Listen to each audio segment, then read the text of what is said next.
Tada bedo poe bidoa no vi mi cumbio pido poa la Bio le ton fu matin pe vite mai me de ton pe ngbe Moje me de ton mai ti lo me ho i cha we ka ho do po do we le me Begbe e solo bo i cha ko bo Mak bon do me de u tu bo i cha hwa o Chia hwa Tada bedo poe mi doa no vi mi cumbio pido poa o Bio le bon fu tegbe ho i ba we ka ho do we le me Bebe so boy ja ka bu ma ko do me de u tu boy Tada bedo poe mi doa mi cumbio pido poa o Bio le bon fu me ho i cha we ka ho do we le me Ai ho ka ne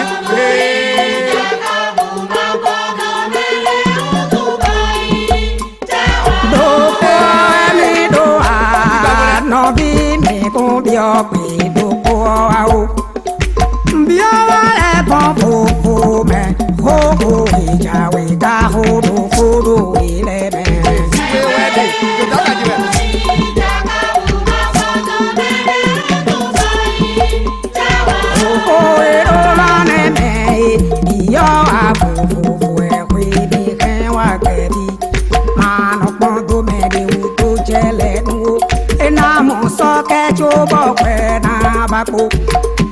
Caro po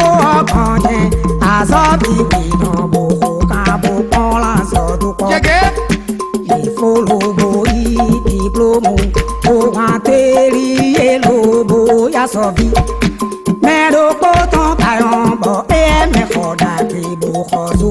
le kon yi ko we do ka ba fo do po gulu manu nu tono be kwe o tudo Fanite nu bi we I tuwa I be na bi no we be to ya we wa I no na polo we to a cho pa ta nu wa lo ba le bi wa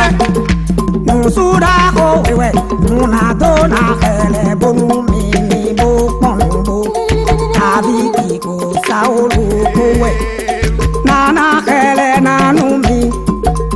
nu te do sa o luwa ana ya male kubo pa male siele bisudo majo me de do ibe o kaka nu mi na do kan le o eja ko su o du ko kan do to de le o be wa kwesi o ma wo si ko me de bodo na to ka we sa ko ta chi le inu jo fo sa gbe je ja sin bo ya lo do me di ba o ton fun da lo ton me bebe ta ya ta sin ne me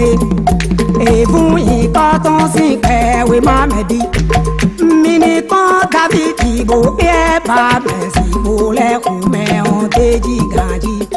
bo sa fo ko ka mo so ke jo sa mie do ko chen da mi ta nu isi no bi ma kwe de do a o do li ton e wa ya la do e we ka na yi ku ton e no wa ya tu be yo ni fini ni ma pon ton ni o pe da san do fine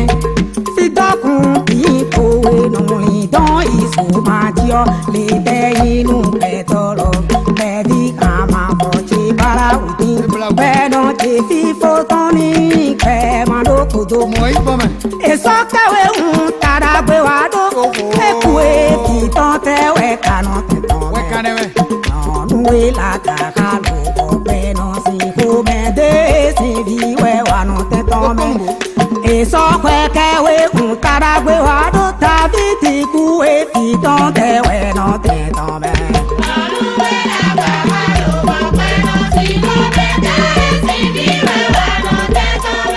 e so ke we un tara gbe we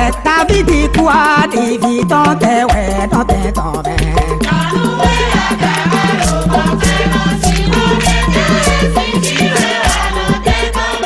Et sans que ouais ben.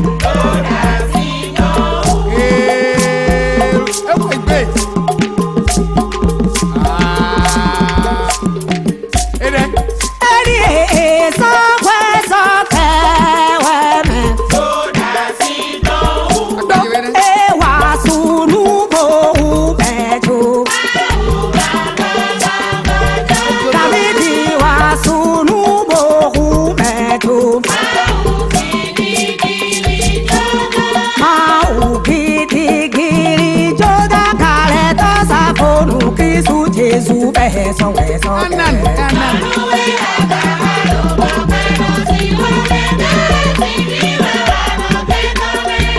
etalika diwenu David kwa pitante we nano tetome ndo ka diwe bonu David kwa toni jawe nano tetome ewe ifi sunu da ho kwinenu ewe je ka bo nano tetome ma wo gwe bo do pede logo sakare to si ibe wa no tetome pero todo mbe toto logo sakare to si ibe wa no tetome saru bon kwe to yo no se kuju ma wo le ko so we konke ma wo yo komelo me choro peno iwe no na fenu akuro yo komenu bocho me choro peno iwe no na fenu chora ta si tarua we e kodo baba no poku ja wa pi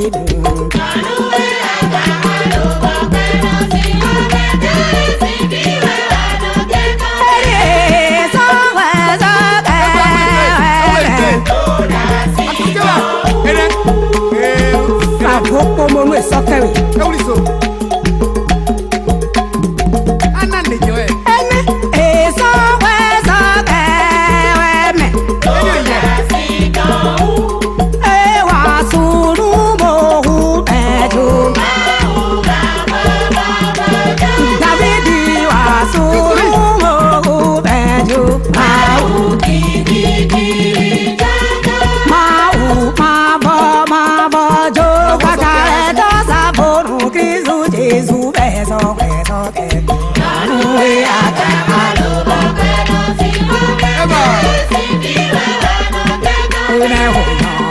La